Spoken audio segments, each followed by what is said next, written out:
परगना के ऐतिहासिक धरती जामताड़ा विधानसभा के इस पावन माटी में जितना जनता जनार्दन आइले हा, हमनी के माय मौसी काकी जेठी दीदी सब, हमनी के अभिभावक काका जेठा सब, हमनी के नौजवान साथी सब, जे जे हमर से बड़ा लगा सभी के गोड़ लगा है और जे जे छोटे लगा अपनी के आशीर्वाद दे है। तमाम जनता जनार्दन के नमस्कार करे है, सलाम पेश करे है, जोहार करे है। कि वो धनों से क्या जिसमें ठनकार ना हो, वो धनों से क्या जिसमें ठनकार ना हो, वो घुंघरू ही क्या जिसमें झनकार ना हो, वो कर्जा ही क्या जिसे चुकाने में आभार ना हो, और वो चुनौती ही क्या जो 2024 के चुनाव में स्वीकार ना हो। बहुत बढ़िया। अभी तो हम लोगों ने 8 सीटों पे चुनौती स्वीकार किया है कि अपनी बाप बाप कर लगा थे, अभी विधानसभा बाकी है। तो आज लोकसभा चुनाव के समय सबसे पहला बात, जितना भी जनता जनार्दन आयल हा, अटल हा, जुटल हा, ऐसे सवाई के हमें जानकारी देते जाए कि लोकसभा चुनाव के माने की। लोकसभा चुनाव यानी केंद्र के चुनाव, केंद्र यानी जिस चुनाव से प्रधानमंत्री के चयन में हुआ। अनुमान हमने 3 प्रकार के चुनाव से परिचय रखा। पहला चुनाव हमने गांव घर के चुनाव, जकरा हमने मुखिया सरपंच के चुनाव बोला। दूसरा चुनाव झारखंड राज्य के चुनाव, जकरा हमने विधानसभा के चुनाव बोला, जकर से मुख्यमंत्री के चयन में हुआ। और ये चुनाव हो लोकसभा के चुनाव, देश के सर्वोच्च चुनाव, एकर से प्रधानमंत्री के चयन में हुआ। यानी लोकसभा में जे भी हमने के प्रत्याशी चुन के जीता वो झारखंड के समस्या के, झारखंड के बृहद समस्या के लोकसभा के सदन में उठाता है, और जब वहां बात के उठाता है राखल जीता है तो समस्या के समाधान में। इसलिए लोकसभा के चुनाव है। आज चूंकि जामताड़ा क्षेत्र है, और जामताड़ा क्षेत्र की अगर हमने बात करें जी भाई, तो जामताड़ा केवल झारखंड में ना फेमस हो, अरे जामताड़ा गोटे दुनिया में फेमस हो, खास कर अमेरिका में। जामताड़ा गोटे दुनिया में फेमस हो। जामताड़ा में साइबर क्राइम के नाम से पूरा दुनिया फेमस हो। और यहाँ पुलिस वाला दादा अले अपनी बड़ी परेशान रहते हैं कि भाई कैसे धारा पार भाई, अपने दिमाग बड़ी तेज है। तो देखिए, सबसे पहला बात है कि हम साइबर क्राइम का पक्ष नहीं रखेंगे, लेकिन हाँ एक चीज तो कहेंगे, जामताड़ा जैसे सुदूर ग्रामीण क्षेत्र में विकास का जहाँ अभाव नहीं, धनबाद को चलिए मानते हैं, धनबाद हाईटेक जगह है, वहाँ कोयला है, लेकिन जामताड़ा जैसे ग्रामीण क्षेत्र में अगर कुछ लोग साइबर अपराध को बढ़ते हैं, ठीक है मानते हैं वो दोषी है, गलत लोग हैं, लेकिन उनके दिमाग की प्रशंसा करनी होगी।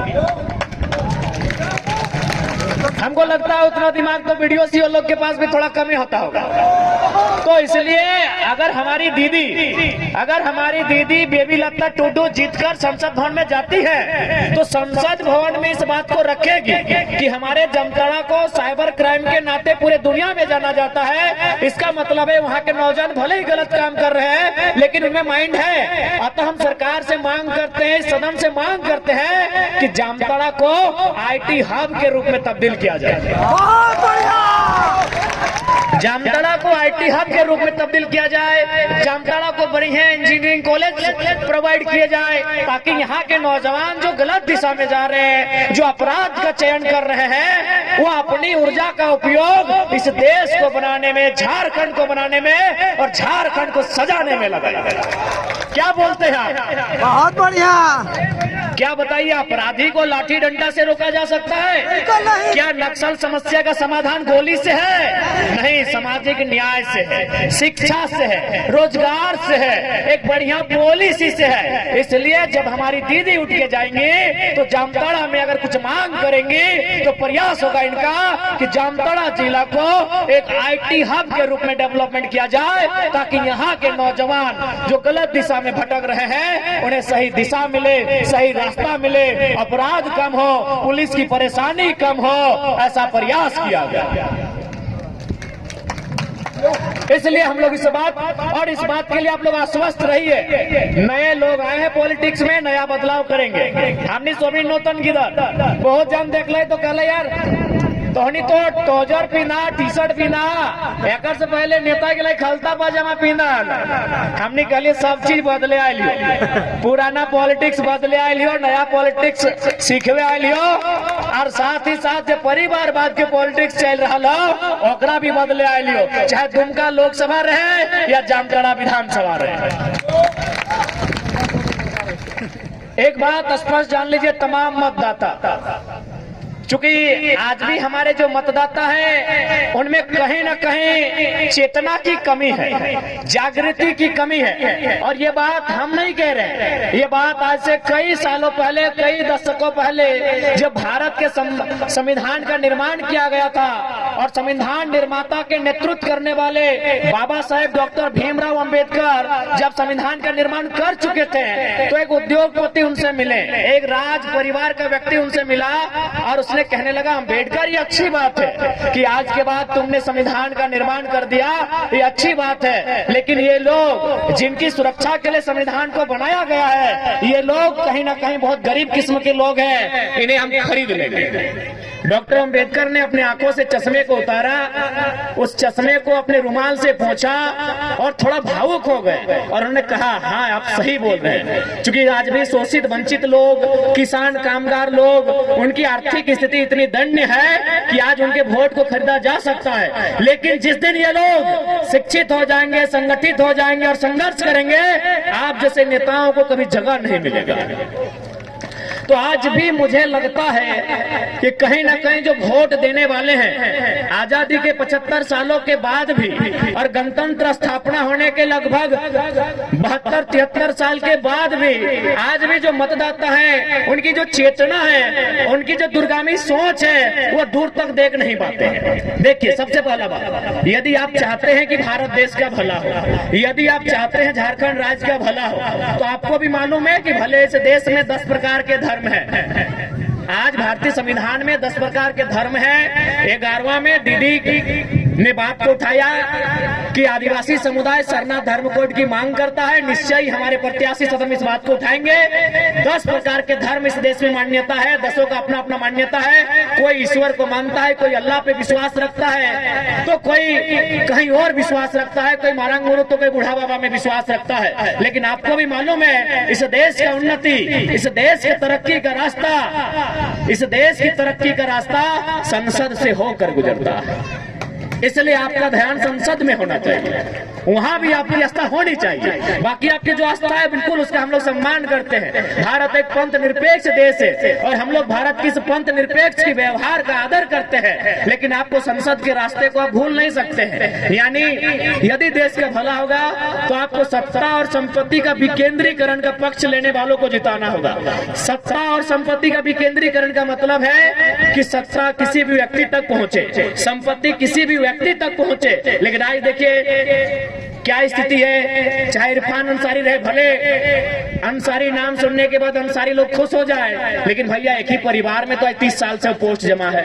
अगर उसमें रोटेशन होता, इरफान के बाद अकबर को, अकबर के बाद अजहर को, अगर ये रोटेशन पॉलिसी होता या किसी को मिलता तो कम से कम ये होता कि लोकतंत्र की मर्यादा जीवंत है। एक परिवार में चाहे कोई समाज रहे, कुर्मी समाज रहे, संथाल समाज रहे, घटवार रहे, हरिजन रहे, आदिवासी रहे, कोई समाज रहे, अंसारी समाज रहे, अगर एक परिवार में अगर सत्ता जमा है तो कतई वो विकास का द्योतक नहीं है। आप उसे विकास का पैमाना नहीं मान सकते हैं। हाँ, अपने कानों को खुश कर लेके कह सकते हैं, हाँ भाई अंसारी लगे हमरे घर के लोग लगे, हाँ महतो लगे हमरे घर के लोग लगे, हाँ संथाली लगे हमरे लगे, लेकिन तो कुछ नहीं लगे। तो और छो प्रदेश खटे जाओ तो और छोआ। और सबसे ज्यादा मैं आपको बताना चाहूंगा, आंकड़े बताना चाहूंगा, सबसे ज्यादा अगर पलायन के आंकड़े हैं तो मुसलमानों के हैं, संथालों के हैं, ओबीसी की अगर बात की जाए। और आप जो कह रहे हैं कि भाई हमें बस इसी बात की खुशी है तो हमारे समाज से आते हैं, तो पता कीजिए उनका बेटा विधायक की तैयारी में है और आपका बेटा ट्रेन का टिकट कटा के हैदराबाद जाने की तैयारी में है। खुश मत होइए, इसलिए मत खुश होइए कि भाई अंसारी है हमारे समाज से है, वो संथाली है हमारे समाज से है, वो महतो है, मंडल है, सिंह है, भूमियार है, घटवार है, जो भी है वो हमारे समाज से है। मत खुश होइए, उनकी सोच क्या है, उनका विजन क्या है, उनकी दृष्टि क्या है, इस बात की चिंता कीजिए। कुछ दिन पहले पेपर में आपने पढ़ा था इरफान दा के नेतृत्व में 3 विधायक पकड़े गए थे, बंगाल गए थे, 10-10 लाख रुपए में पकड़े गए थे। तो इनको जब पूछा तो बोला नहीं हम साड़ी खरीदने गए थे। इरफान दा अगर मेरी बात अब सुन रहे हैं, आपके कानों तक जा रही है, तो बताइएगा कि भाभी इतना महंगा साड़ी पहनती है। 10 लाख का साड़ी खरीदने गए थे इरफान दा। इरफान दा विश्वास कीजिए, ये जो सड़क आप देख रहे हैं हमको लगता है 5 लाख में बन जाता। बताइए ऐसे नेता होंगे? अरे बस नेता हमारे समाज के, इसका मतलब वो कुछ भी करे हम स्वीकार कर लेंगे। बताइए उनका क्या बयान था कि हम साड़ी खरीदने गए, सुने था कि ना आपने? जब 10 लाख रुपए से पकड़े गए बंगाल में, तो इरफान दा के साथ और 2 विधायक थे कांग्रेस के, उनसे पूछा गया कि इतना पैसा लेके आप क्या करने गए थे? उन्होंने साफ साफ कहा कि साड़ी खरीदने गए थे। वाह भैया वाह, हमको खाने के लिए रोटी नहीं और आप 10 लाख का साड़ी खरीद रहे हैं। बताइए ये सब कब तक चलेगा? कब तक चलना चाहिए ये सिस्टम? आप ही बताइए, ये चलना चाहिए नहीं चलना चाहिए? इसलिए इस बात को आश्वस्त हो जाइए, तैयारी कीजिए। झारखंड में जो नया उलगुलान आया है, झारखंड में जो एक नई विचारधारा का सृजन हुआ है, आप उनका समर्थन करें। और एक बात स्पष्ट याद रखिए, हमारी जो राजनीति होगी वो पंथ निरपेक्ष राजनीति होगी, जात से ऊपर उठ के राजनीति होगी। हमारी राजनीति शिक्षा, स्वास्थ्य, रोजगार की राजनीति होगी।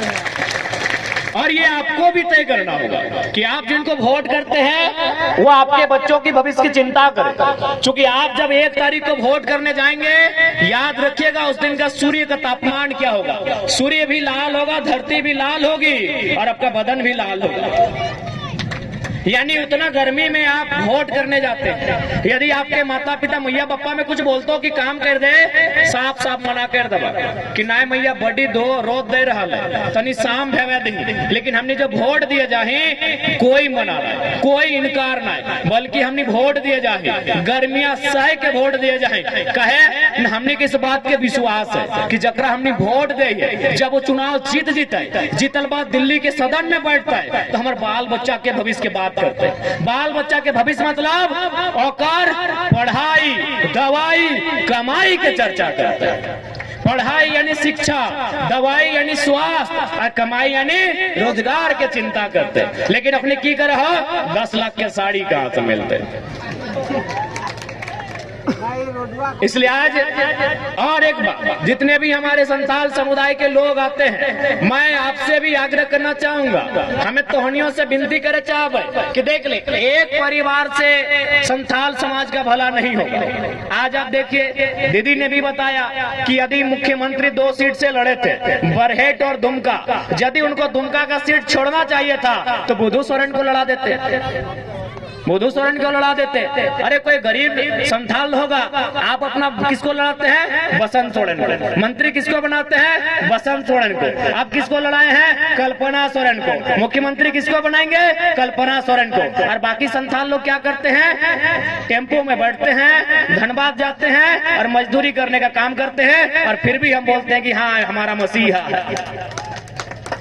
जो लोग हमारे बच्चों की चिंता नहीं करें वो आपके समाज का क्यों ना रहे। अगर आप बीमार होंगे तो इलाज आपको डॉक्टर के पास करना होगा, यदि आपके पास पढ़ेंगे तो आपको स्कूल भेजना होगा, तब आपका जात काम नहीं आता।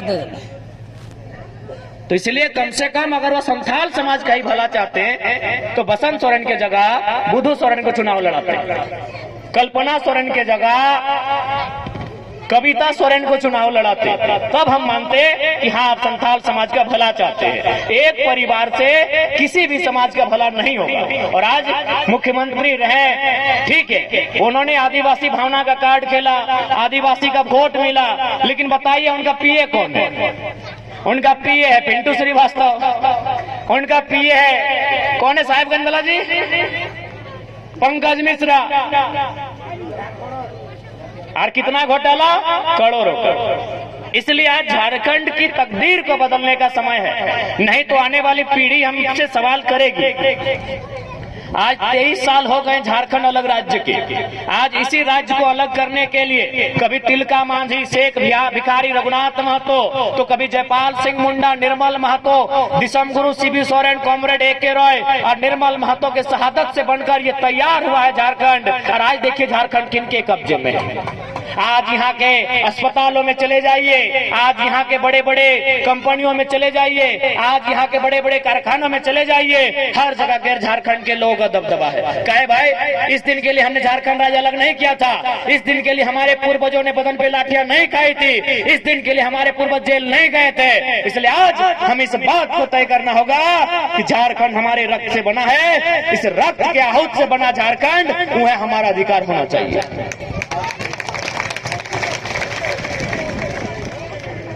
इसलिए आज दुमका लोकसभा से जो लोग जिनके पास विजन नहीं है, जिनके पास मिशन नहीं है, आज उन लोगों को राजनीति के सत्ता से बाहर करना होगा। आज आई है सीता मैडम, कल थी कहीं और, चली आई आज कहीं और। तो एक बात याद रखिएगा, न चलेंगे इस बार नलिन साहब, न चलेंगे इस बार नलिन साहब, न चलेंगे इस बार मैडम सीता, इस बार परचम लहराएगा, उनका नाम होगा बेबी लता। इसलिए आज इनकी पॉलिटिक्स को हटाना होगा। एक बात बताइए, सीता सोरेन भी राजनीति में आई है, कल्पना जी भी राजनीति में आई है, भाई भाई की राजनीति सुना करते थे, हेमंत सोरेन, बसंत सोरेन, अब गोतनी की भी राजनीति होगी। भाई भाई की राजनीति सुनते थे हेमंत सोरेन साहब और बसंत सोरेन साहब, अब गोतनी गोतनी की राजनीति होगी। तो बाकी लोग क्या करेंगे? बाकी लोग जामताड़ा से बालू न चुनेंगे क्या? वो भी कहाँ चुनने को मिल रहा है, अभी तो माफिया के कब्जे में है। बालू चुनना भी तो माफियाओं के कब्जे में है। तो सबसे पहले हम प्रशासन की टीम से आग्रह करेंगे कि कृपया माफियाओं पर नजर रखें। आपकी नजर हमेशा गरीब, शोषित, वंचितों पर रहती है, आपकी आंखें लाल लाल हो जाती हैं। तो हम आपसे आग्रह करेंगे, आप अपनी ताकत का, सिंघम का रूप कृपया माफियाओं पे दिखाएं, क्योंकि माफियाओं का जिला बनता जा रहा है जामताड़ा। हम आग्रह करेंगे जितने भी पुलिसकर्मी हैं उनसे हम करवत प्रार्थना करेंगे, आपका जो मूछ घूमे तो माफियाओं की ओर घूमे, ना कि गरीब जनता की ओर घूमे। आपकी अगर आंखें लाल हो तो माफियाओं को देखकर हो, गांव के गरीब किसान को देखकर ना हो, ये हम आपसे अपेक्षा करते हैं। इसलिए आज अगर झारखंड की तस्वीर को बदलना है तो आपको ऐसे नेताओं को सामने लाना होगा जिनके पास आइडिया है। पहला बात, इनके पास आइडिया नहीं है। हम लोगों ने क्या घोषणा किया है, आपको मालूम होगा कि अगर हमारे सांसद प्रत्याशी चुनेंगे तो अपनी सैलरी का 75% जनता को दान करेंगे। अपनी सैलरी का फंड तो छोड़िए, उनका जो निजी का सैलरी होगा, यानी उनका जो सैलरी होगा मंथली होगा, वह भी 75% जनता को डोनेट करेंगे। बहुत सारे लोगों ने सवाल किया कि यदि आप सारा पैसा अपना जनता को दान कर देंगे तो आपका घर परिवार कैसे चलेगा? तो हमने उनको उदाहरण दिया कि मान के चलिए दुमका लोकसभा में 15 लाख की आबादी है वोटर की, मान के चलिए 1/4 लोग हमको मानते हैं, तो 15 लाख को 16 मानते हैं, गुना भाग में आसान होगा। तो 16 का 1/4 होता है 4 लाख। एक परिवार में 4 लोग होते हैं, यानी 1 लाख परिवार। अगर हम एक परिवार से 1 दिन का डिमांड करें खाने पीने का, तो अगला का पारी 1 लाख दिन के बाद आएगा, उतना हमारा जिंदगी नहीं है। यदि हम एक परिवार